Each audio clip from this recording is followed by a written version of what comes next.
Hi, I'm Dr. Nancy Duncan, and a question I'm often asked is, why are hearing aids so expensive? And my reply is always the same: define expensive, because expensive means different things to different people. And when people's answers range between $5,000 and $12,000 a pair, it's clear this is something we definitely need to address so people have the right information. So today I'm going to answer the question properly and perhaps dispel some myths in regards to hearing aid costs. Let me start by saying hearing aids are not cheap per se. They're an investment into a life made better through better hearing. However, they don't have to be as expensive as most people think they are. And let me explain. First, I want to apologize to all of you because we as hearing care professionals have not done a good job over the years of explaining the costs involved in the price that's often quoted to you, the patient, and that's been a big part of the problem. So let me break it down a little bit further. For many years, we were quoted a large lump sum of money to you for devices, and I did this myself. During the last 5 to 10 years, many of us have started to itemize the cost so you can see that the price has been established, how that's been done, and this has helped a bit.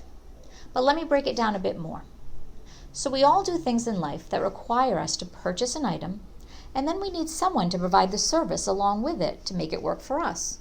So for example, if my car breaks down and it stops working, I could go to an AutoZone, purchase the parts, and attempt to fix my vehicle myself. However, I know I don't have the skill set or knowledge to do this. I mean, let's face it, I'd probably do a lot more walking if I tried. But what most of us do is we take it to our trusted mechanic who assesses the problem, orders the correct part, fixes the issue, and then warranties the work for a certain amount of time. We are then charged a fee for the parts and then the labor, which is for their expertise and their time, to make sure that this job is done right and to make sure that I'm safe on the road. Now, let me use this same example in the world of hearing aids. Sure, you can go online and purchase a hearing aid, but without an appropriate and accurate hearing evaluation to start with, how would you know what prescription you needed? How would you know how to program the device? And do you have the software and equipment needed to program that device for you? Probably not. And that's just a start. Fitting a hearing aid is not just as simple as taking your test and putting it into the hearing device. I wish it were. Our brains are very much involved in this process, and no two brains are alike. You can take two people with the same hearing loss, and their sound preferences will be wildly different, their challenges with hearing will be different, and their listening lifestyles will be vastly different. This is where your hearing care professionals' expertise and experience will come into play. They will know the right questions to ask to know where you are in the process of adapting to your new hearing device and where to set them to start, because it's an ongoing process. The settings you start with are not the settings you end with. You will gradually get used to the hearing and get used to hearing all sounds again and want more volume along the way. And we do this during your 45-day trial period. So, as you can see, it's not a one-size-fits-all approach. So let's get back to that original question. Why do hearing aids cost so much? Well, the cost of the hearing aids alone would be the same pretty much no matter where you went.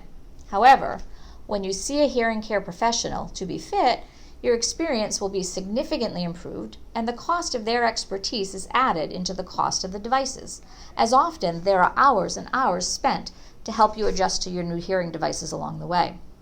For most new patients that I see, we spend on average 3 to 4 hours spread out over several appointments during that initial 45 days.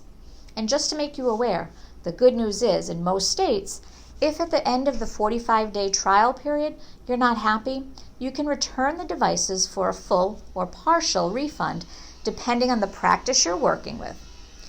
Also, in many practices, in addition to the cost of the hearing devices and professional fitting fees, you do have an option to add on an Aftercare plan, and this will be added to your purchase. So let me explain what I mean. The use of your hearing devices doesn't end at the end of your 45-day trial. That's simply the beginning. Your hearing devices are only good to you if they're functional. So routine care and maintenance appointments are advised to help keep them up and running, similar to how we do preventative maintenance on our cars by getting oil changes. Also, your hearing inevitably will change during the time that you have your hearing devices. It is recommended that you have yearly evaluations to monitor your hearing and change your prescription as needed. This is no different than what we do with our eyes by having them checked yearly and our glasses prescription changed as needed. You will have the option to pay for these items as you use them or purchase an Aftercare plan up front, often at a savings for a certain number of years, and it will include various other items such as supplies, batteries, ear molds, etc., depending on the cost that you've paid and the practice that you're working with. These plans create value and benefit to you, but will increase that upfront cost of your hearing devices. So yes, your hearing aids may appear to be at face value more expensive than what you see advertised elsewhere, but when you break down what you're getting with them, you may actually be saving money. And then you may be a more successful hearing aid user who is seeing benefit in your everyday life, noticing improved relationships with friends and family, and seeing better performance at work and have more self-confidence. And this is all because of better hearing. While others with devices that they've purchased solely on cost considerations alone have put theirs in their desk drawer and aren't using them. It's very difficult to put a price on that. So it is recommended that you work closely with your hearing care practitioner to see what your needs and expectations are and to see what options will work best for you. So, as I mentioned in the beginning, hearing aids aren't cheap, but they're often not as expensive as most people think. And if you look at how long you use them for, what the cost is, and that they are worn daily during all of your waking hours, the cost breaks down to only about $5 to $10. I don't know about you, but I think being able to hear well and enjoy your life to the fullest is worth $5 to $10 a day, and we think you're worth it. So if you have any additional questions you'd like us to address, visit us at duncanhearing.com or see us on Facebook, Instagram, or Twitter. Thanks and have a great day.